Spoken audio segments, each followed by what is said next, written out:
During my divorce trial, when I said I would defend myself, my wife scoffed, "You're too poor to hire a lawyer." Everyone looked at me with mockery, but there was one thing they didn't know. I held a file of truths that when revealed would not only ruin her life, but also the lives of those behind her. When I began to speak, the courtroom fell silent. 3 days later, my wife was arrested by the FBI. And me, I lost everything. Where are you watching this video from? Let me know in the comments. Now let's step into courtroom number 19, where the real battle begins. They told me I was walking into a slaughterhouse. A 50-year-old man representing himself against the most ruthless CEO in Chicago. My wife is career suicide. Everyone in courtroom 19 that cold February morning expected a massacre. They expected Cameron Wells to cry, sign the papers, and disappear. Miranda certainly did. I heard her laugh as I pushed through the mahogany doors. She sat at the defense table surrounded by an Army 3 attorneys, 2 paralegals, and Gregory Kane himself, the Reaper. Silver hair, cold eyes, 30 years, destroying people in court. He leaned toward Miranda, whispered something. She laughed again. "Look at him," she said loud enough for half the gallery to hear. "Still wearing that suit, the one from our wedding. Pathetic." She was right. Same charcoal suit, 12 years old, cuffs frayed. But it was all I had after she froze our account 6 months ago. I walked to the plaintiff's table, empty except for a yellow legal pad and a stolen pen. No laptop, no briefcase, no team. Just me. Kane tapped his gold fountain pen against the oak table. "Judge Reynolds will hold him in contempt before lunch," he told Miranda. "Over by noon." I sat down. My hands were steady. That surprised me. "All rise." The Honorable Judge Patricia Reynolds presiding. Judge Reynolds swept in black robes trailing, 64 silver hair in a tight bun, 23 years on the bench. "Zero tolerance for theatrics. Case 4920, she said flatly. Blackwell versus Wells. Final hearing on asset division and spousal support. Appearances." Kane stood smoothly. "Harrison Gregory Kane, representing Mrs. Miranda Blackwell." "Your Honor." Judge Reynolds turned to me. I stood. My chair scraped too loud. "Cameron Wells." "Your Honor, representing myself." The judge sighed, long and weary. "Mr. Wells, your wife is CEO of MedTech Innovations. The estate is valued at $38 million. Mr. Kane has practiced law for 30 years. Are you absolutely certain you wish to proceed pro se?" "I cannot afford an attorney, Your Honor. My wife cut off access to our accounts." Kane shot up. "Objection. We offered $75,000. He refused." Judge Reynolds raised an eyebrow. $75,000 for a $38 million estate. "More than he came in with, Your Honor," Kane said smoothly. "Mr. Wells was a pharmacist earning $42,000 when they met. No business experience. We are protecting the company from his emotional instability." Miranda nodded, sympathetic, flawless. Judge Reynolds studied me. "Mr. Wells, I strongly advise you to reconsider. If you proceed, you will be held to the same standards as a practicing attorney. Do you understand?" I looked at Miranda, at Kane, at the smirking attorneys. "I understand, Your Honor, and I am ready." Kane stood for his opening. No notes, pure performance. "Your Honor, this case is simple. Miranda Blackwell built MedTech from a garage startup into a global pharmaceutical powerhouse. 18-hour days, sacrificed everything." He pointed at me like evidence. "And what did her husband do?" "Stayed home, attended charity luncheons on her dime. Now he wants half. Wants to dismantle a company employing thousands just to fund a lifestyle he did nothing to earn." Kane sat, strong, devastating. Judge Reynolds looked at me. "Mr. Wells, your opening." I stood, walked to the middle of the aisle, held the yellow pad against my chest like a shield. "Your Honor," I said softly, "my wife says I did nothing, that I was just a pharmacist, a nobody. That is true. I earned $42,000 a year, lived in a 1-bedroom in Pilsen." Miranda rolled her eyes. "But the law speaks of partnership, of good faith. Mrs. Blackwell asks you to believe she built MedTech alone." I paused. "But to understand this divorce, we need to talk about the assets she claims do not exist." Silence. Kane's pen stopped. I straightened, my voice steadied. "Offshore accounts in the Cayman Islands, shell companies in Nevada, $12.3 million stolen from employee pensions, real estate under false names. Miranda's jaw tightened, just slightly. I had hit the target, and most importantly, Your Honor. I said, looking directly at my wife, we need to talk about the murder of my father 12 years ago, the murder that made all of this possible. The gallery erupted. Judge Reynolds slammed her gavel. Order!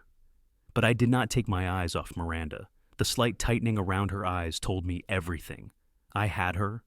Miranda's emotionless facade had been legendary in boardrooms across Chicago, but I had spent 12 years studying every micro-expression. The slight tightening around her eyes when I mentioned my father's murder told me everything I needed to know. She had not expected me to bring that up, not on day one.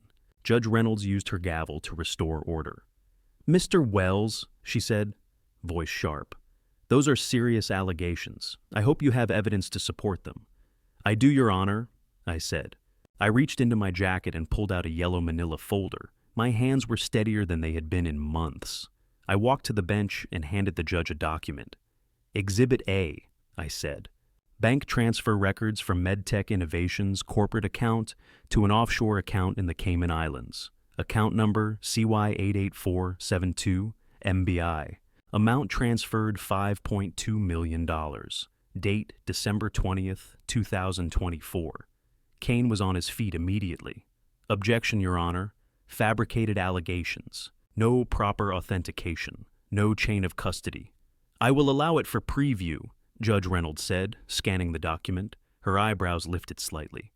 Mr. Wells, where did you obtain these records?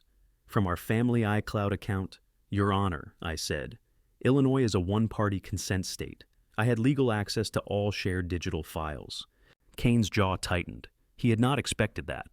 I called Derek Sullivan to the stand, I said. There was a pause. Then a man in the gallery slowly stood up. Derek Sullivan, 48 years old, CFO of MedTech Innovations. He looked like he had not slept in a week. His suit was wrinkled. His tie was crooked. Sweat beaded on his forehead, despite the courtroom being cold. He walked to the witness stand like a man walking to the gallows. The bailiff swore him in. Derek's hand trembled as he placed it on the Bible. Mr. Sullivan, I said, standing at the plaintiff's table. You are the CFO of MedTech Innovations. Is that correct? Yes, Derek said. His voice was barely audible. Speak up, Mr. Sullivan, Judge Reynolds ordered. Yes, Derek said louder. I held up the bank transfer document. Do you recognize account number CY88472 MBI? Derek went pale. He looked at Miranda. She stared back at him, expression unreadable. I invoke my Fifth Amendment, right? Derek stammered. The courtroom buzzed. Judge Reynolds leaned forward. Mr. Sullivan, she said slowly, this is a civil proceeding. You can only invoke the Fifth if answering the question would incriminate you in a crime. Are you saying this account is connected to criminal activity? The silence stretched. Derek looked at Miranda again, then at Kane, then at the floor. Yes, Your Honor, he whispered. The courtroom exploded. Reporters scrambled for their phones. Gallery members whispered urgently to each other. Judge Reynolds slammed her gavel 3 times. Order. When the room quieted, she looked at Derek with the cold fury reserved for liars caught under oath. Explain yourself, Mr. Sullivan. Derek swallowed hard. MedTech uses a dual-ledger accounting system. What does that mean? Judge Reynolds asked. One set of books for the IRS, Derek said, voice cracking. The other for actual operations. The words hung in the air like a confession at a crime scene. Kane was whispering furiously to Miranda.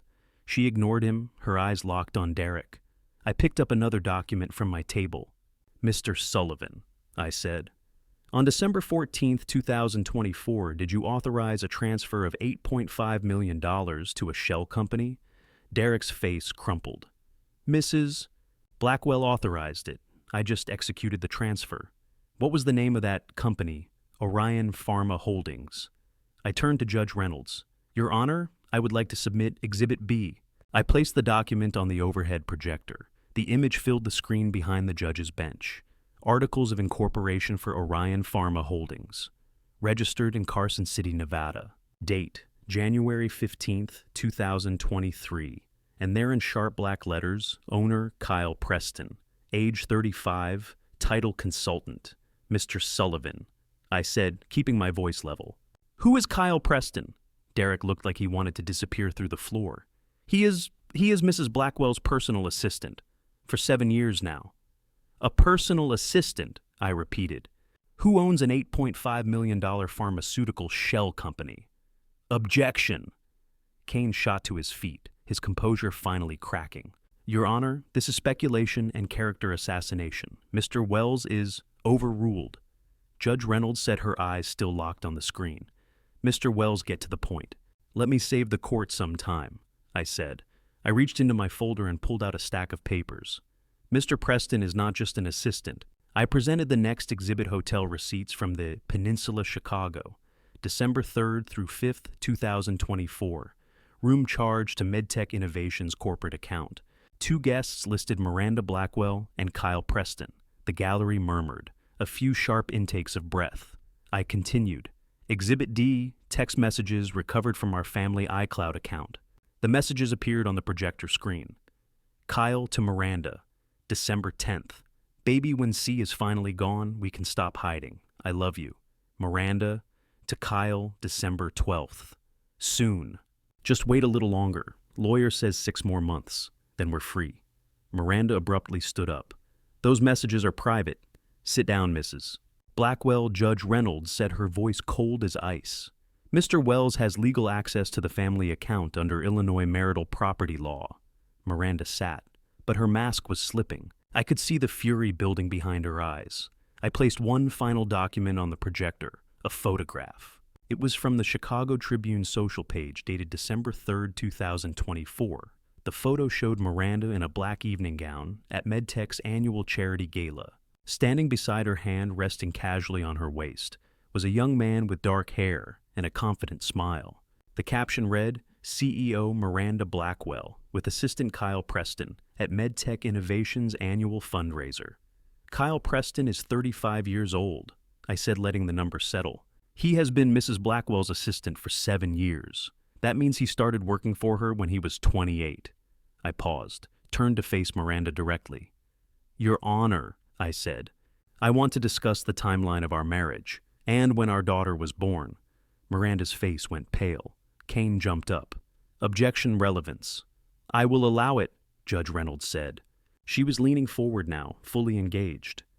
Mr. Wells, where are you going with this? I took a breath. This was the moment I had been building toward. I am establishing, Your Honor, that my 12-year marriage may have been built on a lie from day one. A lie involving a child who just turned 12 years old. The courtroom went silent. You could hear people breathing. Miranda's hands flattened on the table in front of her. Her knuckles were bone white. Judge Reynolds looked at her, then at me. Proceed, Mr. Wells, she said quietly. I opened my mouth. The words were there. The timeline, the dates, the evidence that would destroy everything. But Kane shot to his feet. Your Honor, he said urgently. If Mr. Wells is about to make allegations involving a minor child, I must object and request an immediate chambers conference. Judge Reynolds held up her hand. She looked at the clock. Nearly 1 p.m., 5 hours straight. We will recess for lunch, she said. 2 hours, Mr. Wells. When we reconvene, you will present your evidence regarding this timeline, and it better be solid. She looked at Kane. And you will prepare a coherent objection. The gavel struck. That afternoon, Gregory Kane stopped playing defense. He went for my throat. The gallery was packed now. Word had spread. Reporters lined the back wall, 3 news cameras outside. Miranda had changed, not her clothes but her demeanor. The wounded wife mask was gone. Now she sat, rigid eyes blazing. Kane stood holding a thick folder. Your Honor, he said, before we continue with Mr. Wells's theatrics, we need to address his credibility. Judge Reynolds looked at him. Counselor, say, Kane opened the folder. This is an affidavit from Dr. Kevin Lawson, board-certified psychiatrist. He treated Mr. Wells in 2021. My stomach dropped. Kane began reading. Patient exhibits paranoid personality disorder with delusional ideation. Patient claims wife is poisoning him. Patient claims elaborate conspiracies involving hidden cameras and financial fraud. Patient required involuntary 72-hour psychiatric hold in March 2021. The gallery murmured, eyes turned toward me, assessing, doubting. Your Honor, this man is fabricating evidence to justify paranoid delusions. All documented delusions. Judge Reynolds looked at me. Skepticism was there now. Mr. Wells, she said, Dr. Lawson's credentials are impeccable. Johns Hopkins, 20 years of practice. Do you have a response? I stood slowly, my hands shaking, not from fear, from anger. May I play something, Your Honor? Objection, Kane roared. I will allow it, Judge Reynolds said. I pulled out a small digital voice recorder. Old model. I had carried it for 2 years. I pressed play. The speakers crackled. Then Miranda's voice filled the room. Miranda Kevin, did you file the diagnosis I requested, Dr. Lawson? Yes. Paranoid personality disorder, just as you specified. When do I get paid? Miranda, after the 72-hour hold, $50,000 as we discussed, Dr. Lawson. And if he tells people I'm lying, Miranda, who will believe a man diagnosed as delusional over a board-certified psychiatrist, laughter, both of them. The audio ended. Complete silence. Kane's face went from red to white to gray. Illinois is a one-party consent state, I said. My voice was steady now. I have been recording for 2 years, ever since I realized my wife was systematically destroying my credibility. I looked at Judge Reynolds. She drugged my coffee with anti-anxiety medication for 6 months. I had it tested. She isolated me from friends and family. She made me doubt my own sanity. Why to win custody of our daughter, and to discredit me if I ever discovered the financial fraud. I placed another recorder on the table, then another, then another. I have 17 more recordings, Your Honor. Would you like to hear Miranda instructing Dr. Lawson on which medications to prescribe, the ones that would make me appear confused in public? Judge Reynolds removed her glasses. Cleaned them slowly. Mr. Kane, she said. Does your client have a response? Miranda whispered urgently to Kane. He shook his head. She whispered again, more insistent. Kane stood. We request a brief recess, Your Honor. Denied? Mrs. Blackwell? Judge Reynolds cut him off. Did you bribe Dr. Kevin Lawson to fabricate a psychiatric diagnosis for your husband? Miranda said nothing. Your silence is noted. That was when the courtroom door opened. A man walked in.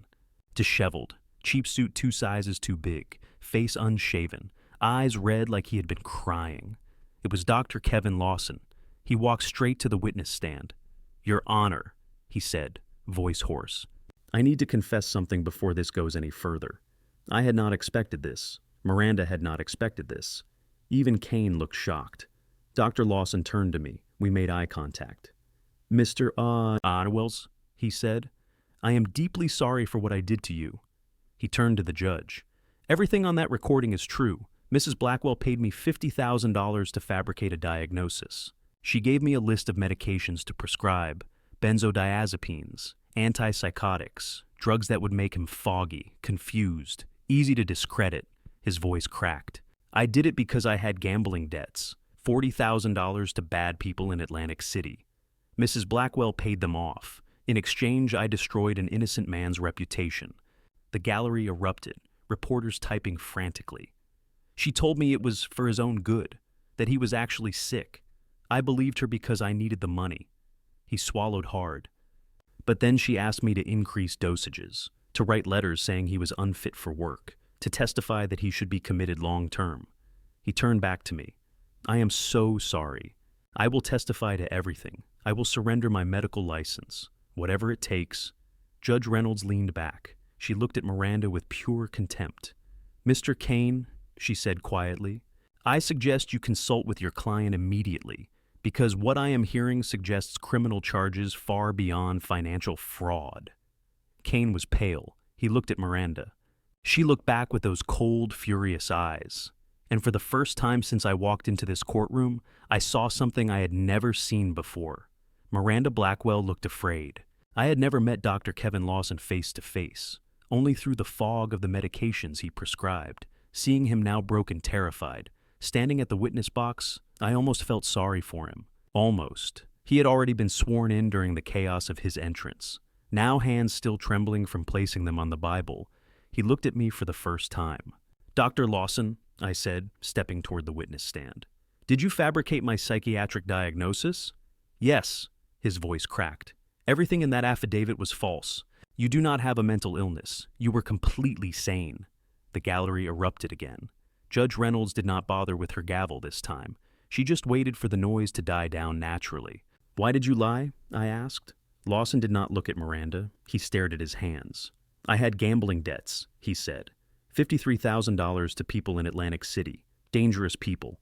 The kind who break fingers when you pay late. He took a shaky breath. Mrs. Blackwell approached me at a medical conference in 2020. She knew about my debts. I do not know how. She offered to pay them off, all of them, if I would do her a personal favor. What favor? Her husband, you were getting suspicious about her business dealings. She needed you controlled. How? Lawson finally looked at me. His eyes were hollow. She gave me a list of medications, benzodiazepines, mild sedatives, nothing that would kill you, just enough to make you foggy, confused. She wanted you to appear unstable in public. My hands clenched into fists. I remembered those months, the constant exhaustion, the foggy mind, how I forgot conversations, lost track of time, how I stood in the kitchen sometimes and could not remember why I had walked there. It was not in my head. Then she requested the diagnosis. Lawson continued. She dictated the exact wording. Paranoid personality disorder, delusional ideation. She said if a divorce happened, she would need documentation. Proof that you were mentally incompetent. Did she ever ask you to recommend hospitalization? Lawson nodded. Permanent commitment. She said if you got too close to discovering something, she never told me what she would need you locked up, where you could not expose her. She called it the nuclear option. Judge Reynolds leaned forward. Dr. Lawson, are you testifying under oath that Mrs. Miranda Blackwell planned to have her husband permanently institutionalized? Yes, Your Honor. Miranda stood up. He is lying. He came here for immunity. Sit down, Mrs. Blackwell. Judge Reynolds' voice could cut steel. Miranda sat. I turned back to Lawson. Did I have a mental illness? No. He looked straight at me now. You were right about everything. The surveillance, the gaslighting, the drugging. It was all real. I destroyed your credibility because I was afraid. Afraid of what? She threatened to expose my gambling to the medical board, to destroy my practice, report me to the DEA for prescription irregularities. I believed her. I still do. You wrote that I was delusional, I said. My voice was quiet, dangerous. That I could not be trusted. That I was a danger to my own daughter. Lawson's face crumpled. I know. I have to live with that. But Mr. Wells, I need you to understand. I understand perfectly, I said. You sold your integrity for $50,000 and your career. You helped a woman torture her husband for 2 years. You made me doubt my own mind. I took a step closer. The bailiff tensed, but Judge Reynolds waved him off. Do you know what it is like, I said, voice low, to think you are losing your sanity, to have everyone around you, doctors, friends, your own wife tell you that your reality is not real. Lawson's eyes filled with tears. I am sorry. Your apology means nothing. Judge Reynolds intervened. Dr. Lawson, you will be held pending investigation by the Illinois Medical Board and the State Attorney's Office. Bailiff. As the bailiff approached, Lawson stood. He looked at me one more time. There is more, he whispered. About the girl, about when she was born. Mrs. Blackwell told me things when she thought I was loyal. Enough, Dr. Lawson, the bailiff said, gripping his arm. Wait. I started forward, but the bailiff was already leading him toward the side door. Lawson looked back at me, expression desperate. The timeline is wrong, he called out. Ask about the timeline. The door closed. I stood frozen. What did that mean? What timeline Judge Reynolds was speaking, but I barely heard her. This court will reconvene tomorrow morning at 9 a.m. Mr. Kane, I strongly advise you to reconsider your client's legal strategy. We have moved far beyond a simple asset division. She looked at me. Mr. Wells, you have accomplished something extraordinary here today, against all odds. But I was not listening. I was thinking about Lawson's words. The timeline is wrong, about when she was born. My daughter, Lily. What was wrong with the timeline? I could have stopped there.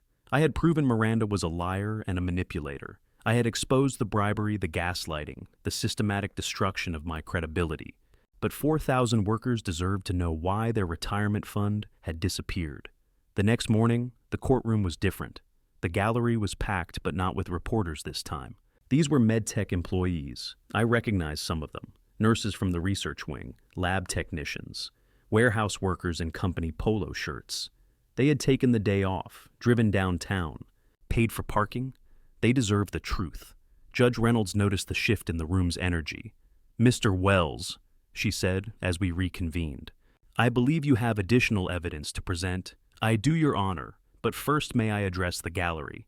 Kane started to object, then stopped. He knew what was coming. I could see it on his face. Judge Reynolds nodded. "Keep it brief." I turned to face the employees.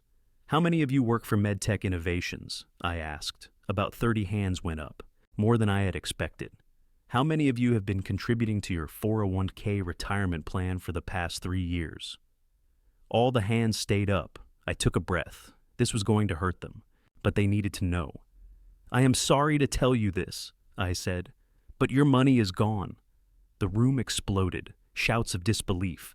A woman in nurse's scrubs gasped hand to her mouth. "Objection." Kane stood. "Inflammatory, Your Honor. This is overruled. Prove it, Mr. Wells." I walked to the projector, placed 2 documents side by side. "Exhibit G," I said. On the left, employee 401k statements from MedTech Innovations. This is what workers received in the mail. They show total contributions and supposed growth. On the right, actual deposit records from Chase Bank, the custodial institution holding the retirement fund. The numbers always told the story. According to the statements, employees should have $12.3 million in their collective retirement accounts. According to Chase Bank, the actual amount is $1.8 million.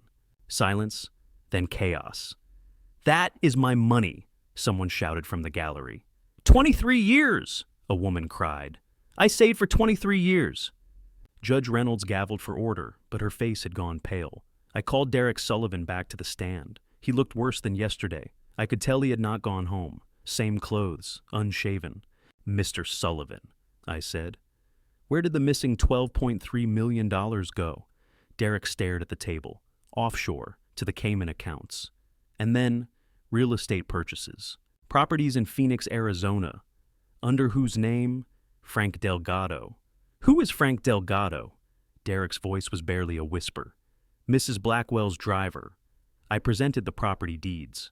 3 commercial buildings in Phoenix. Total assessed value $6.2 million. A driver who makes $45,000 a year. I said owns $6 million in real estate. No one spoke. "Mr. Sullivan, who authorized these transfers, who specifically ordered that money taken from employee retirement accounts and moved offshore." Derek looked at Miranda. She stared back, her face a stone mask. "She did," Derek said. "Mrs. Blackwell personally approved every transfer. I have the authorization documents, her digital signature, everything." A woman in the gallery stood up. She was about 50, wearing scrubs, tears running down her face. "That was my retirement," she said. "I have 2 kids in college. I cannot work forever. That money was supposed to be my future." Judge Reynolds looked at her with something like sympathy. "Please sit down, ma'am." "Your Honor," I said, "this is not just a civil divorce anymore. This is wire fraud, securities fraud, mail fraud. This is federal." "Mr. Wells," Kane said, trying to regain control, "these are unproven allegations. I have bank records. I cut them off. I have wire transfer authorizations with Mrs. Blackwell's digital signature. I have testimony from her own CFO. I have 4,000 victims sitting in offices across the city who have no idea their futures were stolen." That was when the door burst open. 6 people in navy blue windbreakers walked in. FBI. Behind them, 2 more in tactical gear. The man leading them was someone I recognized from yesterday. He had been sitting in the back of the gallery, watching, taking notes. "Miranda Blackwell," he said, showing his badge. "Special Agent Thomas Rivera, FBI. We have a warrant for your arrest." Miranda stood. For the first time, I saw real fear in her eyes. "On what charges?" she demanded. Rivera read from a document. "Wire fraud, embezzlement, securities, fraud, conspiracy to commit fraud, mail fraud, and money laundering. You have the right to remain silent." Miranda was screaming now, about her lawyer, about her rights, about how this was a setup. As the agents cuffed her, she locked eyes with me. "You destroyed our family," she screamed. "You destroyed our daughter's mother. Lily will never forgive you. Never." The words hit me like a physical punch. Our daughter. The door closed. Miranda was gone. I sat down at the plaintiff's table. The courtroom was in chaos. Judge Reynolds was gaveling for order. Employees were crying, shouting, demanding answers. But all I could hear was Miranda's voice. "Lily will never forgive you." They called it a victory, but victory should not feel like drowning. Judge Reynolds had delivered her ruling from chambers that afternoon. Emergency conservatorship. 51% of MedTech voting shares transferred to my control, effective immediately. The company, the assets, the employees, all of it was now my responsibility. Kane had not even shown up. He had withdrawn as counsel that morning via a terse email citing ethical conflicts. "Mr. Wells," Judge Reynolds had said, removing her glasses, "you have accomplished something remarkable. But I want you to understand what you are walking into. MedTech stock will freefall the moment this hits the news. Thousands of jobs are at risk. The board will fight you." "I understand, Your Honor." She studied me for a long moment. "Do you? Because you look like a man who just lost everything instead of won." I had no answer for that. On the courthouse steps, the February wind cut through my suit jacket. Reporters shouted questions I did not answer. Camera flashes made my eyes water. I just wanted to get to my car, get home, figure out what to tell Lily. "Mr. Wells?" I turned. It was the FBI agent from this morning. Up close, he looked younger than I expected, early 40s maybe, sharp eyes that missed nothing. "Special Agent Thomas Rivera," he said, handing me a business card. "I need to talk to you about your father." My father. The murder I had mentioned on day one felt like a lifetime ago. "What about him?" I asked.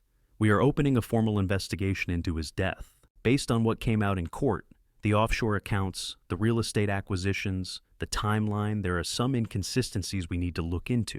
Inconsistencies. Rivera glanced at the reporters still hovering nearby. "Not here. But Mr. Wells, if your father's death was not an accident, if someone deliberately..." He paused. "We will find out, and we will need your help." He walked away before I could respond. I sat in my car for 10 minutes, just breathing, staring at the card in my hand. Special Agent Thomas Rivera, FBI Violent Crimes Division. Violent crimes.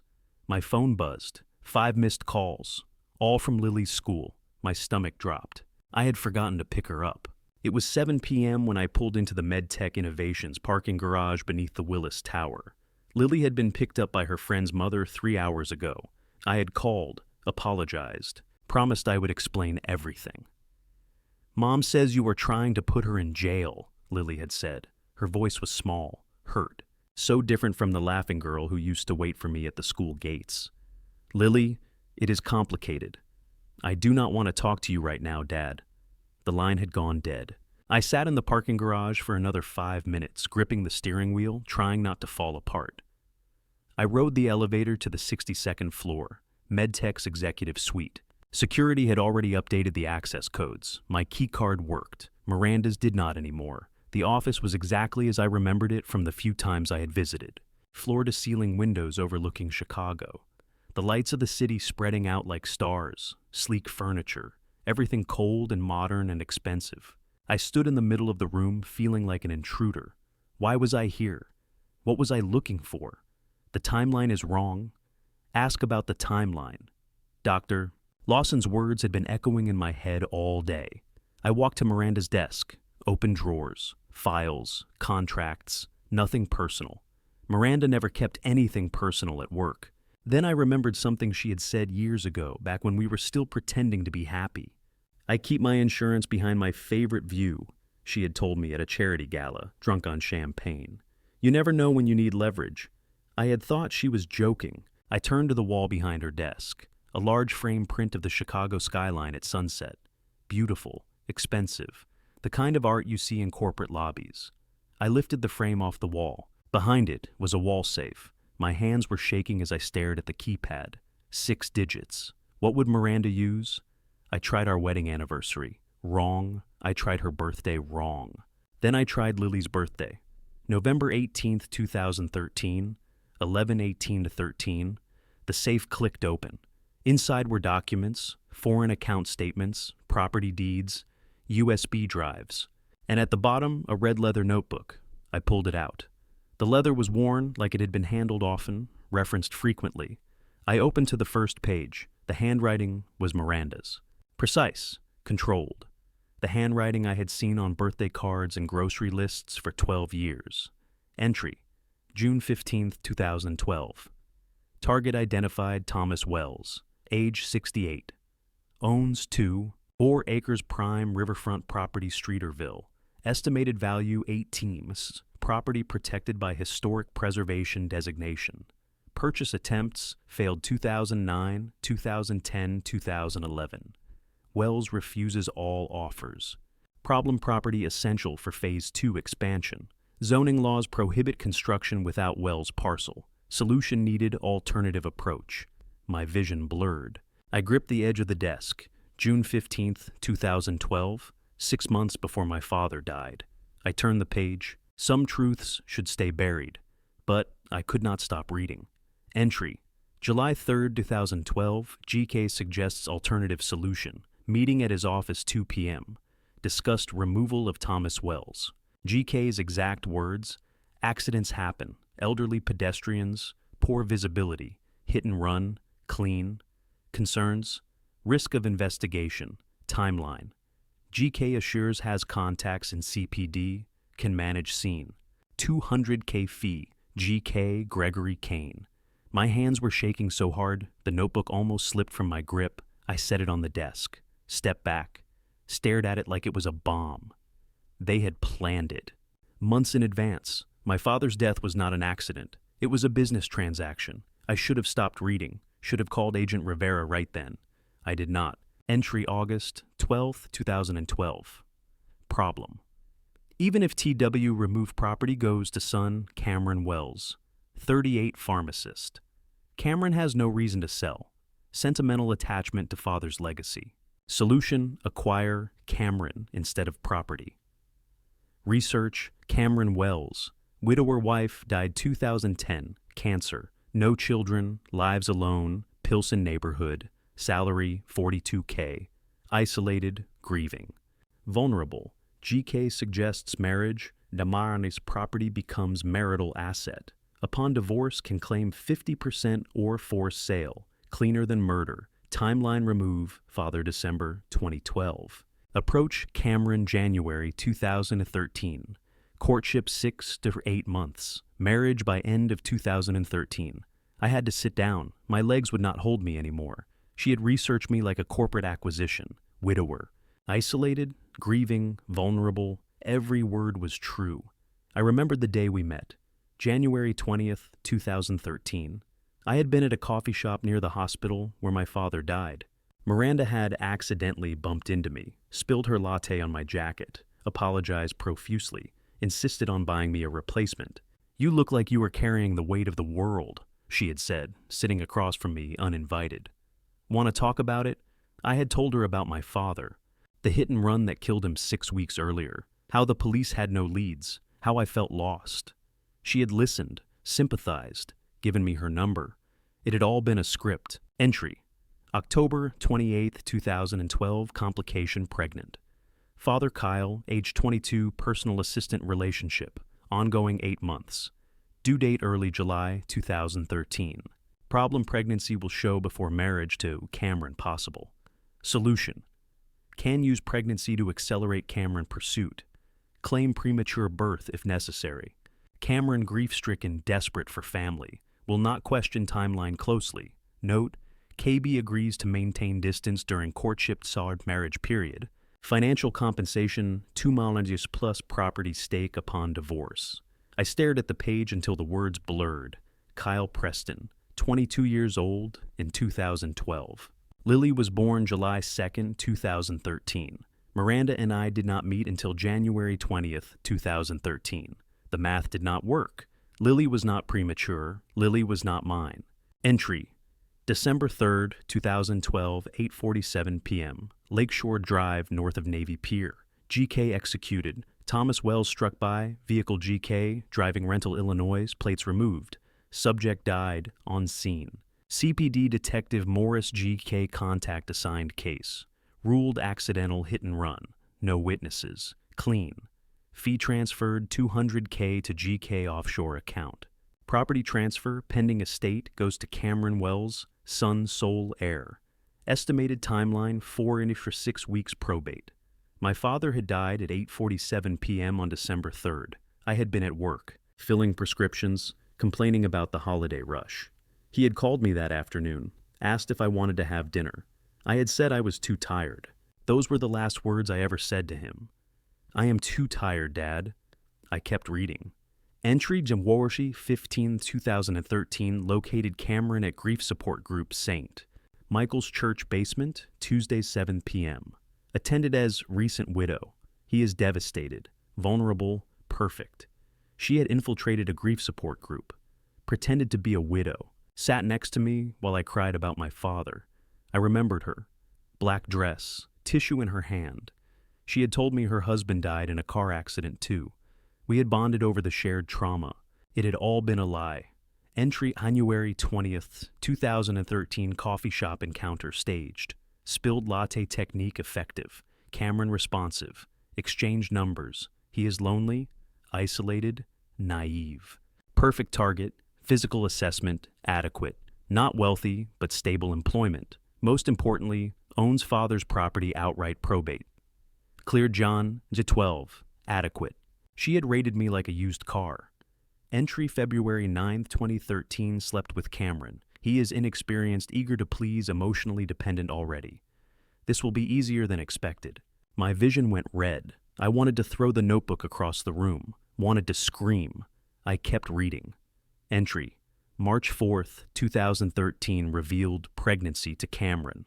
As predicted, immediate proposal. No questions about timeline. He cried, said he never thought he would be a father, said, I saved his life. Proposal location. Navy Pier, sunset. Sentimental. Pathetic. Wedding set.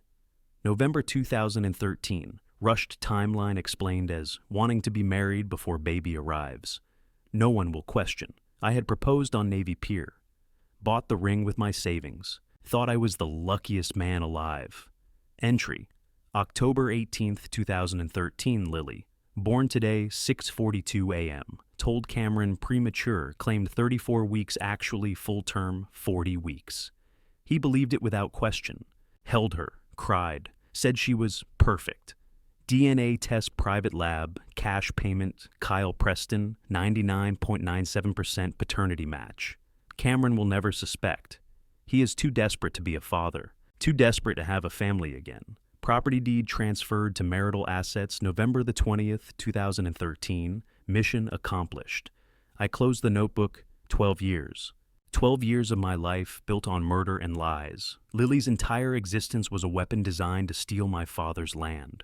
I could not read anymore. I just sat there, staring at the closed notebook. The red leather suddenly looked like dried blood. 12 years of bedtime stories, school pickups, birthday parties, teaching her to ride a bike, holding her when she had nightmares, kissing scraped knees, helping with homework. Daddy. 2-year-old Lily running toward me with arms outstretched. Her first word had been Dada. Look, Dad, no training wheels. 6-year-old Lily wobbling on her bicycle in the park, face glowing with pride. Best birthday ever, Dad. I love you.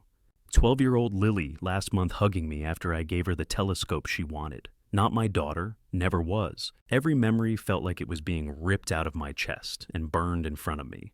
I opened the manila envelope that had been in the safe beneath the notebook. Inside was a lab report. Paternity test, November 2013, confidential. Subject, a minor female, Lily Wells. Subject B, alleged father, Kyle Preston. Probability of paternity, 99. 97% subject. A minor female, Lily Wells. Subject C, alleged father, Cameron Wells. Probability of paternity, 0.00% 0. Not even a fraction of a percent. Not adopted. Not stepfather. Biologically impossible. Miranda had tested me too. Had my DNA somehow. Probably from a toothbrush or a coffee cup. She had known from the beginning. Had proof. Had laughed about it. My phone buzzed. I ignored it. It buzzed again, again, again. I looked at the screen. 7 missed calls, 3 from Lily's school earlier, 4 from an unknown number. A text appeared. "This is Officer Ramirez, CPD. Your daughter Lily is at the station. She's okay but very upset. Please come get her as soon as possible. My daughter." Except she was not. The phone rang again. Different number. I answered without thinking. "Cameron." That voice. I knew that voice. "Gregory Kane," I said. My voice sounded dead even to my own ears. "You found it?" Kane said. Not a question, a statement. "I've been watching the building cameras. You've been in Miranda's office for 3 hours. That's enough time to read the notebook. You killed my father. I provided a service, for a fee. Business."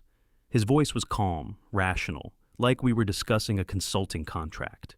"I'm in the building, Cameron, 61st floor. We need to talk about what happens to that notebook and that evidence before you do something stupid." The line stayed open. I could hear him breathing. "Come down 1 floor, Kane said. "Or I come up, your choice."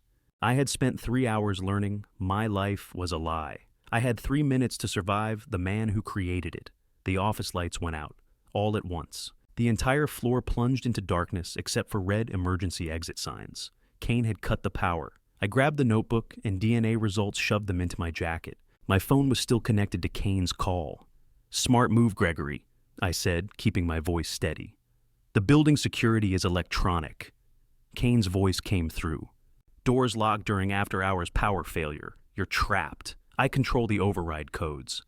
I tried my key card. Nothing. Dead. "There is only one way down," Kane said. "The emergency stairwell. So, come down. Or wait up there until you starve. Either way, that notebook disappears tonight." I looked at my phone.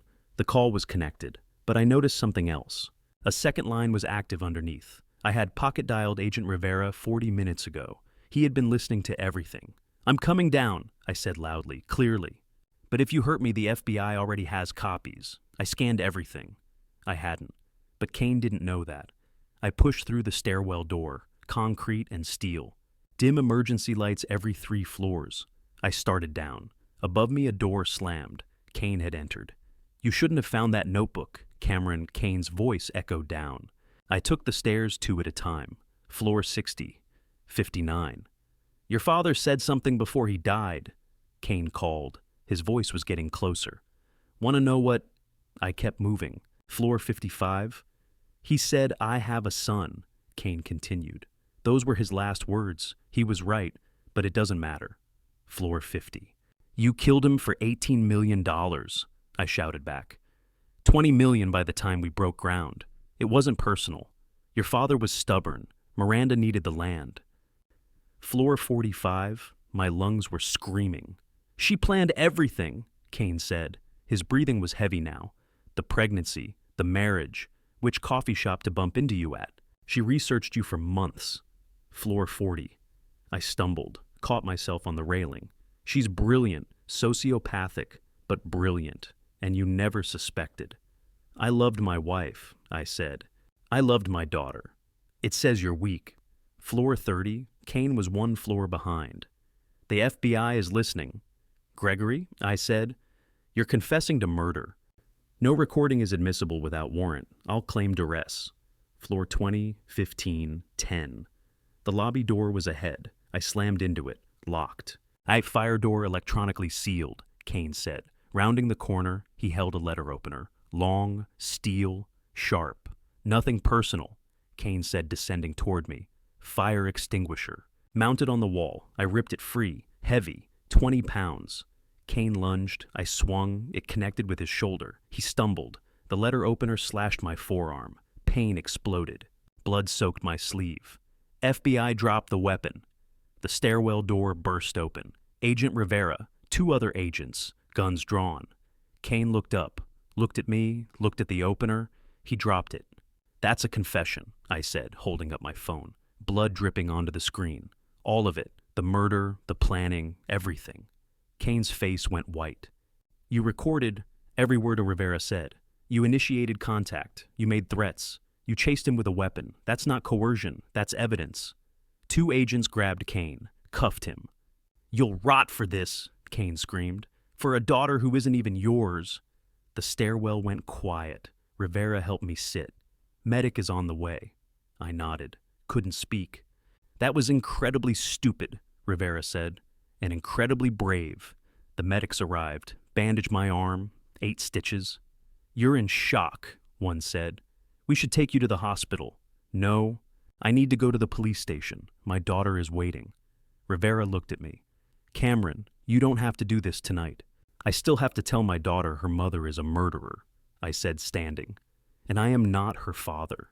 Northwestern Memorial stitched my arm with 14 stitches. But some wounds don't close with thread. The ER was bright, too bright.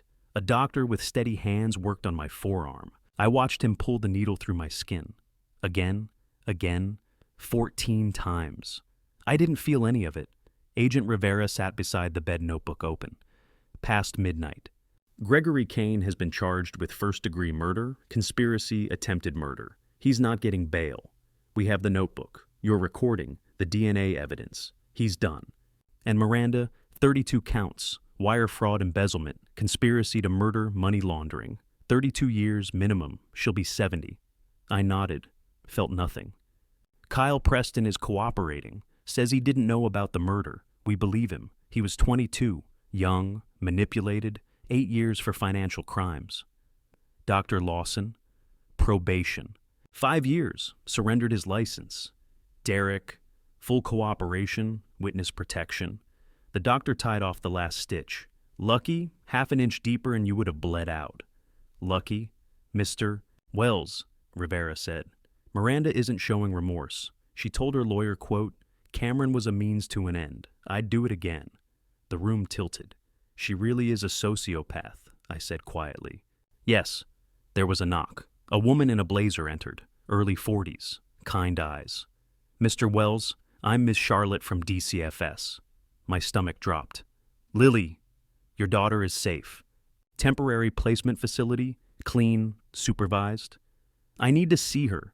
Miss Charlotte hesitated. There's been a complication. Miranda made a phone call from jail tonight, to Lily. I closed my eyes. What did she say? She told Lily everything, about the paternity, about Kyle being her biological father, about the DNA test. Ms. Charlotte paused. She told Lily you knew all along, that you were using her to get back at Miranda. That's a lie. I know, but Lily doesn't. I need to explain. She doesn't want to see you, Mr. Wells. Ms. Charlotte's voice was gentle. She's 12. Her mother is in jail. Her world just exploded, and she believes you lied to her for 12 years. I didn't lie. I just found out tonight. I believe you, but she doesn't. Not right now. What happens now? We're placing her with Kyle Preston's parents, emergency kinship placement. They're her biological grandparents. Clean records, stable home in Evanston. She's going to strangers. They're family, biologically.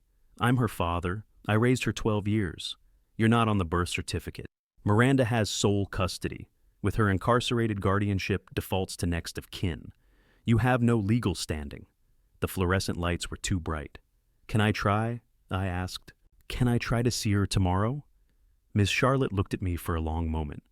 I can arrange a supervised visit, but she's angry. She might say things. I don't care. She's my daughter. Is she? Ms. Charlotte asked quietly. Not cruelly, just honestly. That's the question she's asking herself. She left. Rivera left. The nurses left. I sat alone in the ER bay. I pulled out my phone, opened notes, started typing. Dear Lily, I deleted it. Lily, I need you to understand. Deleted. To my daughter, I stared at the words. Are you still my daughter if we don't share blood? I whispered into the empty room. How do I tell her the truth without destroying her? No one answered. The DCFS room smelled like industrial cleaner and broken families. Lily looked at me like a stranger. 9:15. Southside facility. Beige walls, plastic chairs. Ms. Charlotte sat in the corner with a clipboard. Lily sat across from me, arms crossed, eyes red, wearing clothes I didn't recognize. She wouldn't look at me.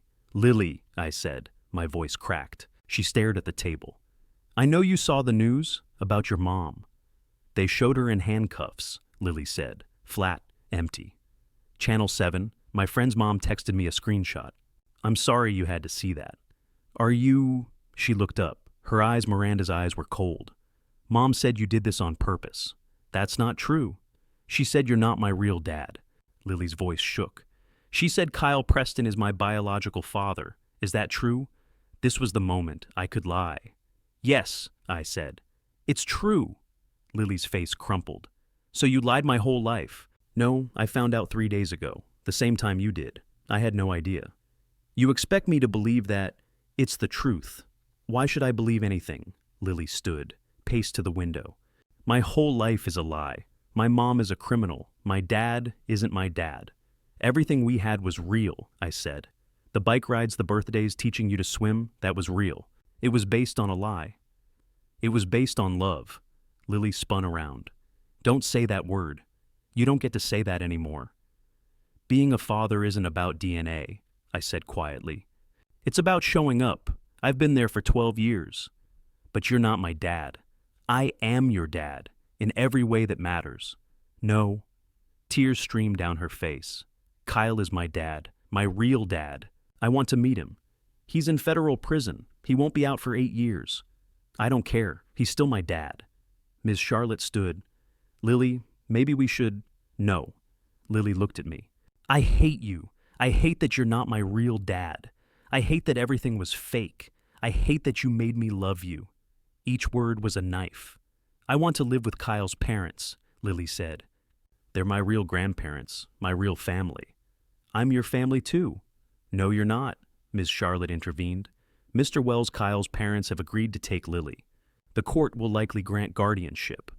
What if I fight it? You're not the biological father. You're not on the birth certificate. You have no legal standing. I raised her for 12 years. Family court follows biology and documentation, not love. I looked at Lily. She stared out the window. If I fight this, it will take years, I said.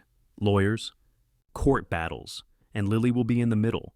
Ms. Charlotte nodded. Then I won't fight it. Lily turned, surprised. If you want to live with your grandparents, I won't stop you, I said. I won't drag you through a custody battle.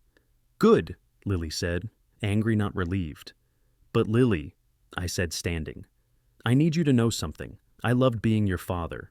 It was the best thing I ever did. And if you ever need me 10 years from now, 20 years from now, I'll be there, always. Lily looked at me. For a second, something softened. Then she said, I wish you weren't my dad. The door closed. I walked down the hallway, through the lobby, to the parking lot. I sat in my car, alone for the first time in 12 years. And I broke down. 6 months later, I stood at the head of the MedTech boardroom. I had won everything and lost what mattered. August. Chicago skyline sparkled through floor-to-ceiling windows. The boardroom was packed, but these weren't the old board members. These were employees, the people who actually built MedTech. Maria Santos, former VP, now board president. James Cole, COO. 12 others, lab techs, nurses, warehouse supervisors, all elected by their peers. 4,127 employee shareholders. Every worker now owned a piece of the company. Mr.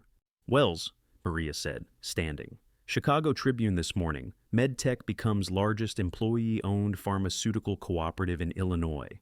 12.3 million restored to pension fund. Miranda Blackwell sentenced to 32 years.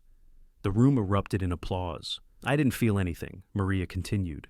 The Thomas Wells Free Clinic opened last week in Streeterville, on your father's land. Free medical care to underserved communities. Forever. More applause. People standing. Some crying. I still felt nothing.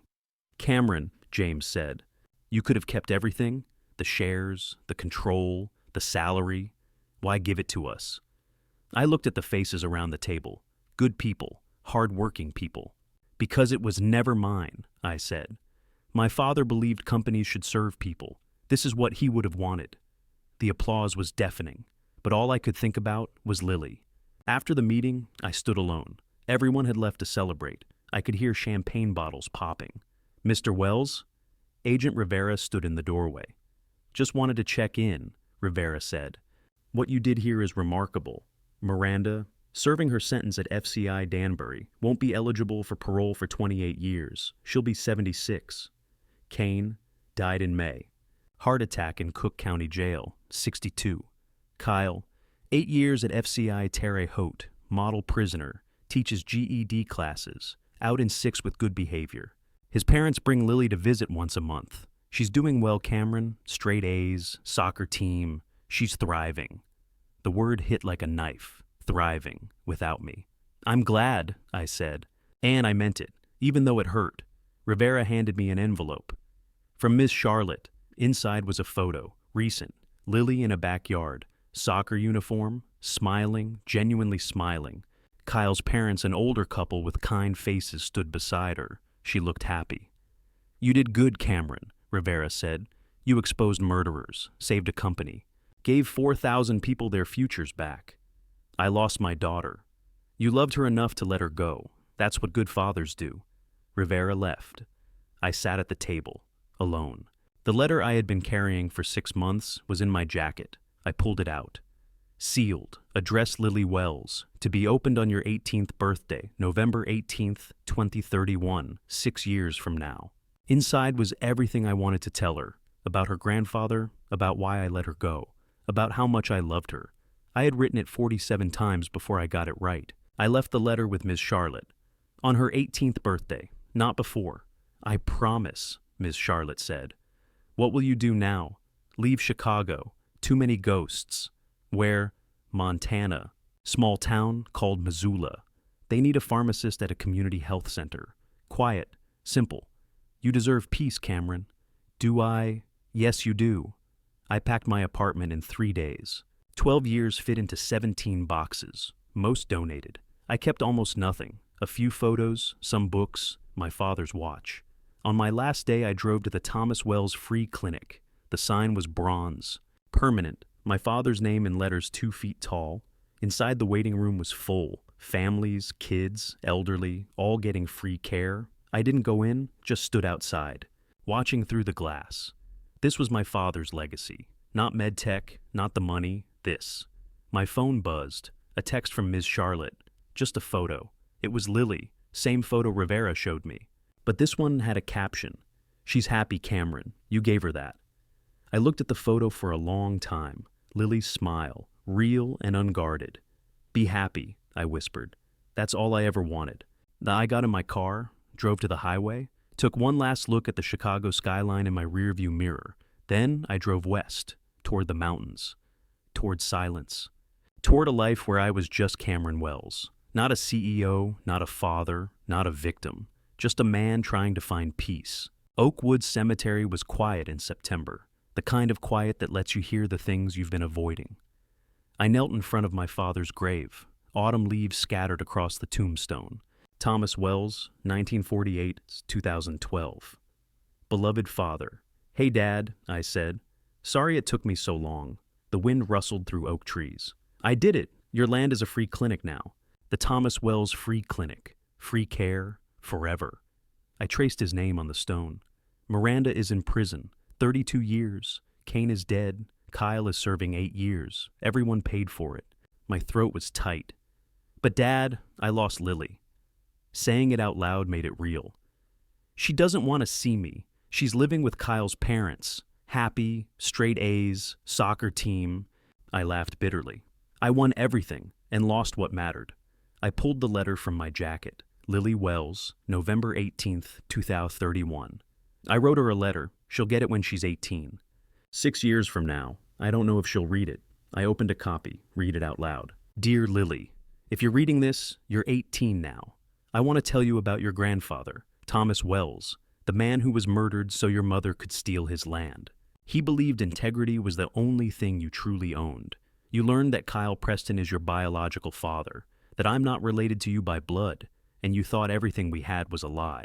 But Lily biology doesn't make someone a father. Being there does. I was there when you were born. Walked the floor at 3 a.m., taught you to ride a bike, to swim, to be kind. I chose you every single day for 12 years, not because of DNA, because I loved you. Your mother used you as a weapon, but you were never just a weapon to me. You were my daughter, my world. I let you go because I love you, because a custody battle would destroy you, turn you into a pawn again. If you're happy with Kyle's parents, then I did the right thing. But if you ever need me, if you ever want to talk, I'll be there, always. I'm not your biological father, but I'll always be your dad. Love, Cameron. I folded the letter. She probably won't read it, but at least I tried. The sun broke through the clouds. You taught me something, Dad. Doing the right thing doesn't guarantee a happy ending. Sometimes it costs everything. I stood up. But integrity isn't measured by what you achieve. It's measured by what you're willing to lose to keep it. I placed my hand on the stone. I'm leaving Chicago, Montana, small town, pharmacist at a community health center, helping people like you. The wind picked up. I wish you could have met Lily. She has your stubbornness. She's going to be okay, even without me. I walked to my truck. Montana plates already installed. The letter sat on the passenger seat.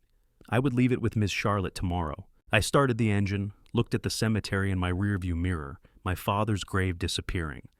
Goodbye, Dad. Then I drove west, toward mountains, toward silence, toward whatever came next. The sun broke through the clouds fully now, light spilling across the highway. I realized that integrity isn't measured by what you achieve. It's measured by what you're willing to lose to keep it. They say revenge is sweet, but I learned it tastes like ashes. I spent 6 months destroying the woman who destroyed me. I exposed her crimes. I saved 4,000 jobs. I turned my father's stolen land into a place that heals people. I won every battle in that courtroom, and I lost my daughter. Here's what this true story taught me. Justice and happiness are not the same thing. You can be right and still be alone. You can win everything and lose what matters most. If you're watching this and thinking about revenge, about exposing someone who hurt you, I won't tell you not to. Sometimes the truth needs to come out. Sometimes corruption needs to be stopped. But count the cost first. I chose truth over my family. I chose integrity over my daughter's love. And some nights in that quiet house in Montana, I wonder if I made the right choice. God gives us the strength to do what's right, but He never promised it wouldn't hurt. So, here's my advice. Don't be like me. Don't let your need for justice consume everything else. Don't sacrifice the people you love on the altar of being right. Because 12 years of bedtime stories and birthday parties, that's worth more than any courtroom victory. My grandpa's stories, the ones my father told me about integrity and doing the right thing, they shaped who I am. But he also taught me something I forgot in my anger. Family matters more than winning. This true story isn't a warning against fighting for justice. It's a warning about what justice costs, and whether you're willing to pay that price. I was. And now, I live with that choice every single day. So, before you walk into your own courtroom, your own battle, ask yourself, what am I willing to lose? And can I live with that loss when the dust settles? Because some victories feel like funerals. Subscribe if you want more true story content that doesn't pull punches. And tell me in the comments, have you ever won a battle but lost something more important? What would you have done differently? Share this with someone who needs to hear it. Sometimes the most important lessons come from the mistakes we make when we think we're doing the right thing.